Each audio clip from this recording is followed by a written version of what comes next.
Okay, so I'm doing the ops training part, and I just want to point out that this particular presentation is actually in the club documents. It's called 2015 Ops Training Excerpt. I think I put the 97 version on, so you should, if you've got PowerPoint, you should be able to look at it. Got to get comfortable with where the button is here. The down arrow will work too. All right. So we were talking about that. You know how much responsibility the ops officer has. But the fact is that the ops officer is really in charge of what's going on at the field, and you've got to exercise a little bit of executive ability as you're doing it. It's a really great experience for some of our younger members to be out there telling, you know, to have 15-year-olds telling 40, 60-year-old people what to do. Easy to do it better. Yeah. So, first role of the ops officer is safety. Second is fairness. In terms, we have the scheduling board. I'm not going to talk about the scheduling board in detail. There is another PowerPoint presentation that Guy Ali put together that's available on the website called scheduling board, I think. That has to do with keeping it fair in terms of order when people arrive. Trying to run it efficiently, like John was talking about, trying to keep things moving. And then dealing with the rides. And the key thing here for that seems like a lot of roles. And you've got all the other club members there to ask to help. And you can actually say, Ethan, get out there, would you talk to this ride please for me? Or Josiah, would you go down and fetch that glider?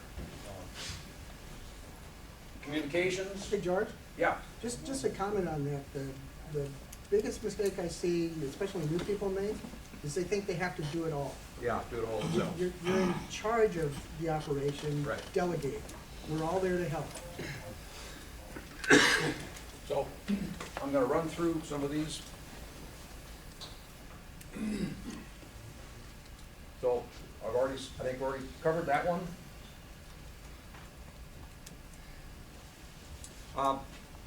Probably for most of us that fly, our biggest complaint is we need to talk to ops.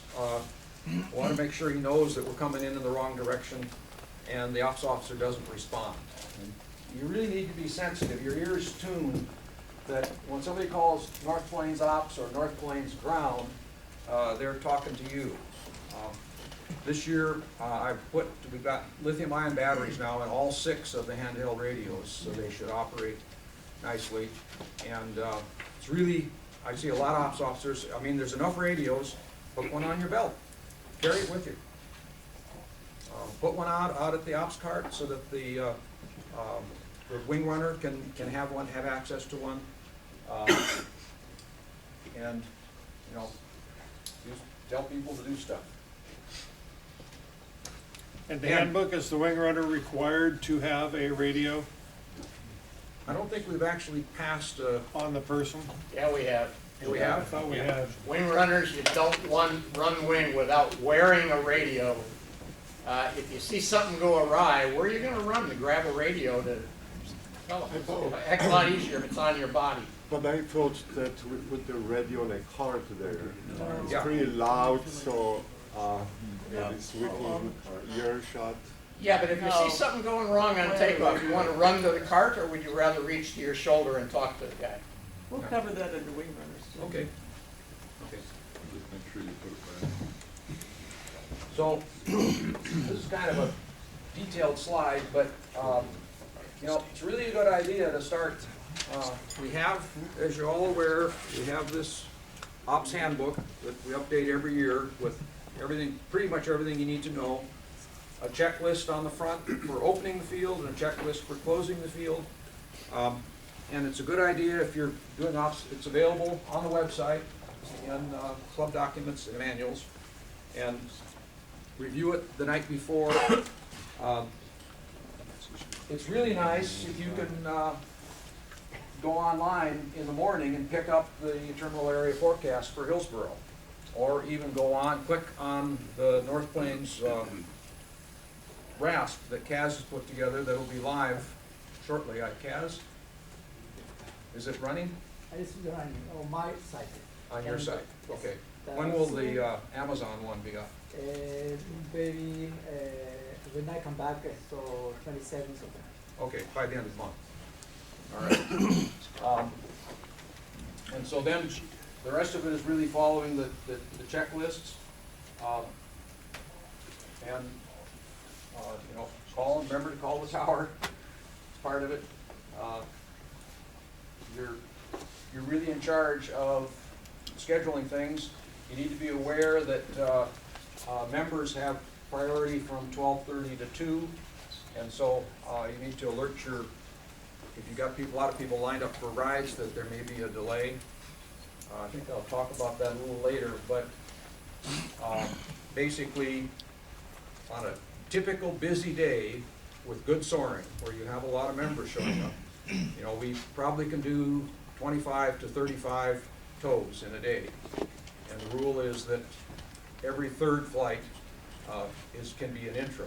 So it's two member flights per intro flight, which means that only 1/3 of those flights that you're doing in a day can be intros. And so if you're there on a beautiful sunny day with good soaring and a ton of people show up, when you get to about 8 people signed up for intros, it's time to start saying, whoops, too many, we're sold out. I see a lot of guys doing ops out there, and they're afraid to turn intros away, or are afraid to tell them, hey, it's gonna be a 2-hour wait. And I know also that the private pilots from 12:30 to 2, we wanna launch, so we don't want to throw a bunch of intros in there. Just tell them, say, hey, when they sign up for intros, I tell them, it's best in the morning, or it's best later in the afternoon after 2 o'clock. Because that way we don't have the big club member rush to get airborne, right? So if they come out there at 11:30, don't promise them an hour, ride in an hour. Tell them, hey, it's probably better to come back, or go to lunch, or If they whatever. really sell them a gift certificate for another day. Do we have a? You can kind of manage that if you keep the list of people as they come, and you figure. When Brock says he's bringing students at 8:30, and our timeline here says ops isn't running, right? Does the instructor need to make arrangements? Yeah, Because the tow pilot's expectation is that he's gonna fly at 10. if the instructor's gonna show up early, he's gotta make sure he's got a tow pilot, and should contact the ops person for the day to let him know we're gonna start early. Yeah. So at any rate, here I just mentioned that the PowerPoint presentation for the scheduling board is again in club manuals. I changed the name on it, so now it says Ops Scheduling Board PowerPoint. And just be aware that you've got several copies of the Ops Handbook, and there should be at least 1 or more copies of the Membership Handbook, which if you get into some kind of an issue that involves club rules, this is where all the rules are. And spare copies of tow tickets and books and tow logs and stuff are in the gray shed, right? Supplies. If you need ice, or if you notice that, I'm trying to think what's a good example. Fuel, sometimes fuel. Sometimes gas for the lawnmowers, things like that. We have a great system for crediting you. So if you see that we need something at the field, just go buy it, please, and turn in a receipt, and we'll credit your account. Don't miss that. Sign But- your receipts. Pardon? Sign your receipts. Put your name on, yes, because that's, Legible. so, yeah, no name, no claim. This is an actual receipt from March 3rd of 14 with no name on it for, Identify your handwriting. it's all of $1.15, well, that's my handwriting, $1.15, but nobody got credit for it. Tow tickets, what's wrong with this tow ticket? What's missing? SB. Standard briefing. We've added the standard briefing. I think I've got another slide here on the standard briefing. But be sure that you've initialed the standard briefing if you're basically doing a normal tow to 2,000 or 3,500 feet without any special things going on. If you're gonna do a rope break or something like that, you should note, you know, some on here that there's gonna be a RB for rope break. Yeah, Would you briefly explain why we do SB, standard briefing? go ahead. Well, insurance purposes, isn't it, for the most part? FAA requirement. It's more an FAA requirement, that there be an understanding. You're basically flying in formation with another pilot. And, you know, rules for flying in formation is that you have to have a prior agreement between the pilots. So our standard briefing, it's on page 22 of the membership handbook. I think I've got a copy of it here on the slide. And so this was a solo pilot flying, and so actually yours truly signed off on the back. That's where an instructor is supposed to sign for. George, we're supposed to sign in the back, or I thought there was a space on the Line top. right there on the, you know, there really isn't a place to sign. Oh, or you could sign here. Yeah. Yeah, That's what I okay. thought. The important thing as ops officer is to remember that the pilot's name goes in here, particularly for intros, and the guest name goes on the second line.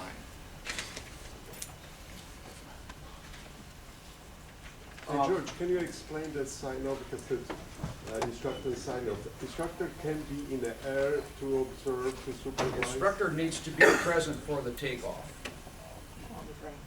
On the ground. Yeah. But there was a situation last year that the instructor left and had to be handed off to another instructor. I was in the area, I agreed to supervise. Is that Okay, acceptable? that's acceptable. Who watches the landing? You really don't have to watch the landing. I don't think. You have to be there to determine that the conditions are consistent with the students' sign off for solo.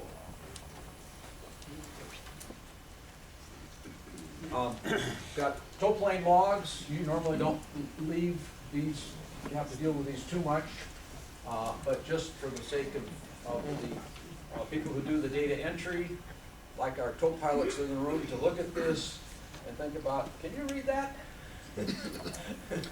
It's not me. Help us out. Ben? Or how? Dick Britt, right? Yeah, for how. And down here in the bottom, it says yellow copy returning to ops. Which color is this page? White. So about 1 out of 10, the tow pilot turns in the white copy. We have the book of logs. Most of you don't see it. There's a book of, there's like 75 tow plane logs that are in the tow plane. And the idea what is that there's they're a yellow, you know, that it's like a carbon. And that way the tow pilot can write any squawks or whatever about the aircraft, and that stays in the airplane. So other tow pilots coming in can look at that and see. Bill is passing around the pilot information forms, and he wanted me to put a plug in for a lot of you don't have an emergency contact filled in on the form, so that would really be good. He does, at the end of the year, if you get signed off for additional gliders or any other changes, Bill will copy these into the roster at the end of the season. He's actually requesting that if you have a major change, that you contact him, like your address or something earlier during the year. But for sure, any information you got on here, it'll get preloaded into the form for next year. So you should find, if your form was complete, that it's, yeah. I'm confused about something John said, because I thought that it used to be that you come to the safety meeting, that covers this piece of it, but you still needed an instructor to decide either you fly once with them or you Yeah. don't. So there's two pieces. Yeah. That we're not gonna fly until an instructor says, no, I wanna fly with you once, or you're okay, right? Yeah. Is that right? That's pretty much right. If you're experienced pilots, you know, you're really not gonna need an instructor to sign you off. If you're just soloed last year or something, for sure you need to look at Well, it. I don't know, one time the club gets said. No, Yeah, I think if you're an experienced pilot and the instructor knows you, yeah, what we're trying to do is get the people that haven't flown for a couple of years back in the program here. But if an instructor's been working with you, knows you, seen you fly and everything, he can sign you off. But you need to be signed off before you fly, Yeah, even if you're an because experienced what we're gonna pilot. sign off today is that you've had the safety training. Correct. That's all we're gonna sign off. We need you to sign, you know, as your membership, but you're still gonna need an instructor's signature on this form before you can fly. That's right, thank you. And the ops officer is supposed to check. He's supposed to check before that. He lets somebody stage that that's all signed. Yeah. Okay, as your treasurer, I'm putting in a plea. Guy? And today's the day to put in your medical self-certification date, so do that before you turn it in. Okay.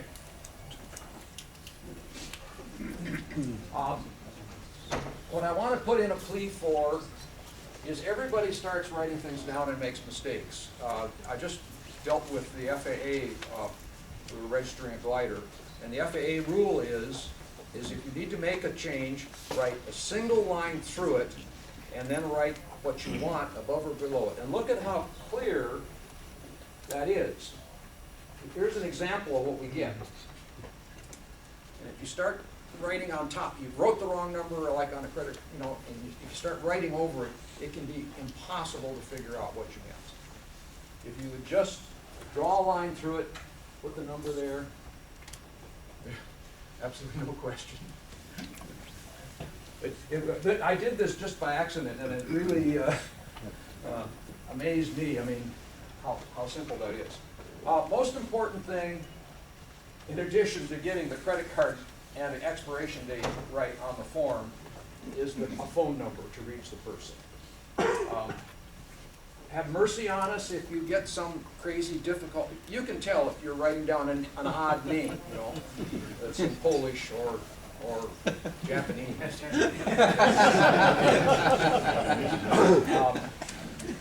So write that carefully. But the way the credit card processing works today, all I've got to have is a correct credit card number and a correct expiration date, and it will go through.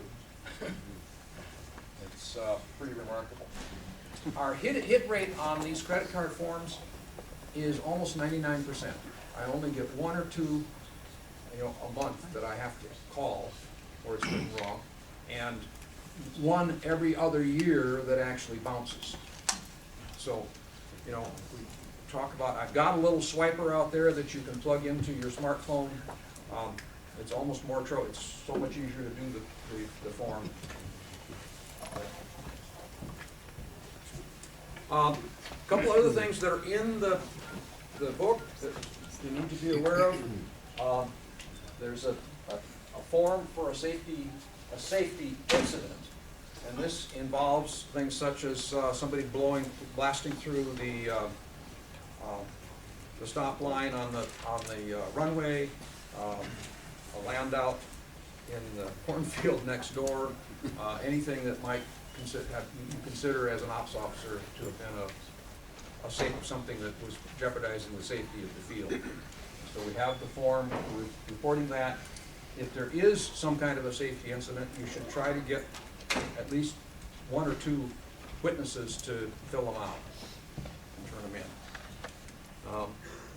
in. And in the very back of the ops manual, something we hope we don't have to deal with. We haven't had to deal with one in quite a while, but if there is an actual accident per the FAA definition, which King will probably correct me, but you know, if the airplane is damaged or somebody was injured, we have a procedure, call 911, and if you're going to need an ambulance, that's the way to do it. The very front of the ops handbook has the street address for the field. You know, it's something you don't normally deal with that much, but it's right at the bottom of the first page, because that's what you'll have to tell the emergency people where to come. You might want to designate that job while you do the rest of it. Have Yeah, someone this is, call. if there's an accident, this is where everything comes to a halt and you get everybody helping. But, you know, important rules are, you know, the FAA doesn't want if there's a damaged aircraft, they don't want it moved unless it's really necessary for safety. And so hopefully you wouldn't have to deal with that. But it's there. Just a review of a couple things that, you know, have changed in the rules over the years. This, going back to 2010, we instituted the priority time for members from 12:30 to 2. We instituted the idea of putting a reasonable limit on your sales of intro rides. But keep in mind that if it's a glorious sunny inverted day with no members flying, go ahead and sell all the intro rides you want. The 5-pack includes one of the Knopf books. 2011, we changed the intro price, so that's now almost 4 years. We have not changed it. It's still $120. Quite reasonable compared to what you pay almost any other place around. And we allowed used to be that the junior, the only thing a student could solo in a single place was the 126. And we opened up the junior to student solos. One thing that you see the line drawn through it, the insurance came up with some kind of strange things that they thought were making things simpler back then, and that actually made things much more difficult for us. So that has actually gone away. And then we instituted the standard briefing. Oh, and there's the standard briefing. So just a quick question. Yeah. Is it still accurate that students can keep a glider 3 flights in the morning before noon? Before noon, yeah. What gets to be a little conflict is if you have 3 instructors on the field, all flying with students in the morning, then you know they've got to dovetail. Well, yeah, that's just it, because if you got all the Atlantics, Yeah. but if that's the rule, then we just need to know Yeah. what that rule is. So the standard briefing is primarily basically that you're going to fly a quote normal tow. You're not going to do anything unusual. But if you're going to deviate from a normal tow, you've got to inform the tow pilot. 2013, we've got the container. And I beg you to make sure that you know where the key is before you lock the container, before you push those locks on the container. It's very easy to push the padlocks in. There is a key in the top drawer of the ops cart. I checked it, and there is another one in the one of the file folders in the file box. And here in 2013 is the biggest thing is that what's called the open pilot warranty. We have a pretty unique situation with the insurance. We have a description, it's called the open pilot warranty. That means you're all covered under our insurance as long as you meet the requirements of the insurance. And now basically what it is it's in line with what the federal aviation regulations say. So if you've been signed off by an instructor to fly, either as a student or a regular pilot, and met the normal FAR requirements, landed a flight within the last 90 days, you're covered. I think the insurance still has a requirement for one flight in the actual type of glider within the last 60 days if you're carrying passengers. And then we did introduce this no unaccompanied intro guests on the field. Oh, wait, no Pardon? intro guests on the field, so if somebody wants to come out and take pictures, you can't escort them out, or? You really gotta watch them. They You gotta be with them. a member escort. Supervised 100%. Yeah. 2014, I think we got the new roof, right? Last year, Yeah. Thanks to our construction crew. Commander, Tom, Yeah. watch everybody chipped in, there's about 20 guys, Kitty was out there. We introduced a youth membership, which allows them, half-price dues and a 3-year time payment plan for the $500 initiation fee. And we did eliminate, it used to be that we wouldn't charge you for more than 3 hours in a glider, and that is no more. So if you somehow manage to get up there and fly for 8 hours a day, we'll charge you for 8 hours worth.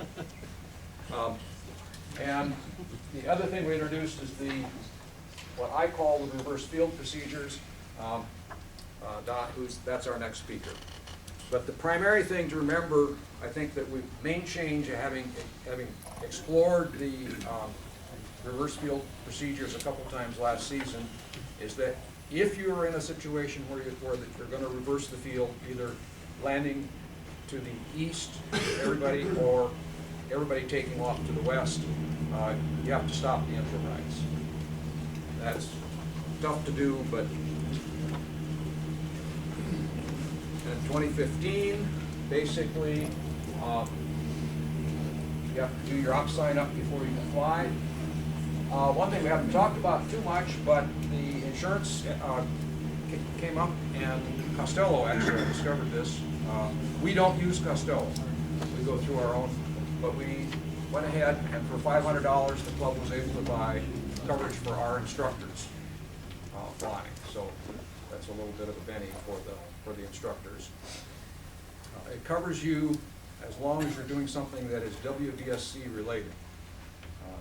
If you, an instructor, were over at Troutdale teaching somebody to fly a Cessna, you would not be covered by this insurance. But if you're doing something, instructing FPS members at the field or at a related field, you're now covered.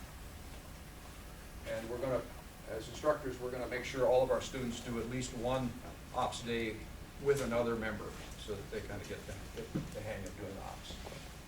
And I've bought lithium-ion batteries for all the radios. They're all in the car and charged up. I think you know who our officers are, but that's, you know, here it is to come scream at. Lee Lloyd is now the member at large, replacing Jake Brownson, who moved away. Other than that, it's a pretty stable list. And all the officers are listed in the ops handbook with their phone numbers and contact. So, done.